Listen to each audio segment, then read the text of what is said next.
On-chain data shows that Litecoin's long-term holders have achieved a new record.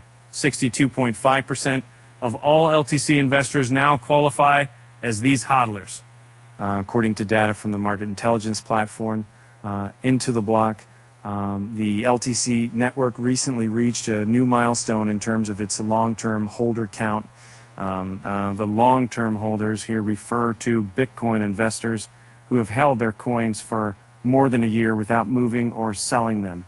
Note that Into the Block shows this template's cutoff. Other analytics firms have an LTH threshold between 5 and 6 months. Statistically, the longer an investor holds onto their coins, the less likely they become to sell at any point. As such, the LTHs, who hold for relatively long periods, that are considered to carry a strong resolve in terms of infrastructure. But some is completely back in 1980, twitching adding the context market, the more publican revenue. Two people around it is called the short-term holder group. Participating STHs in sell-offs is an uncommon.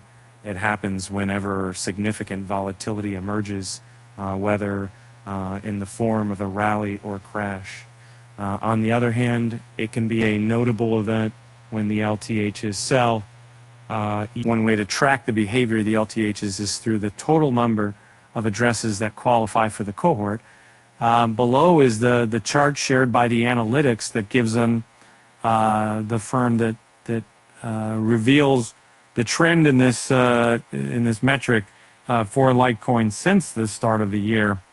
As displayed in the above graph, the number of Litecoin LTH addresses has grown significantly over the last few months and has now reached the 5 million mark.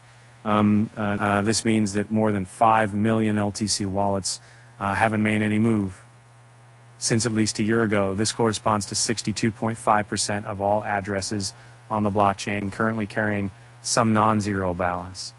This is a significant amount and suggests that most of the holder base has been interested in hodling the cryptocurrency.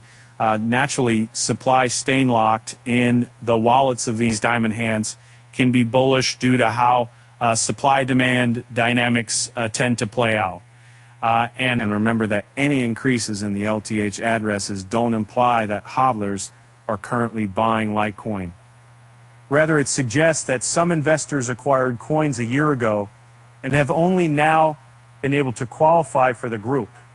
Thus, the metric has a delay of 1 year attached between when accumulation happened and when it registers an increase. Selling doesn't carry the same restriction, as investors are immediately ejected from the cohort if they transfer their coins on the network. And Litecoin has continued to trade inside a range recently, as its price is currently floating around $95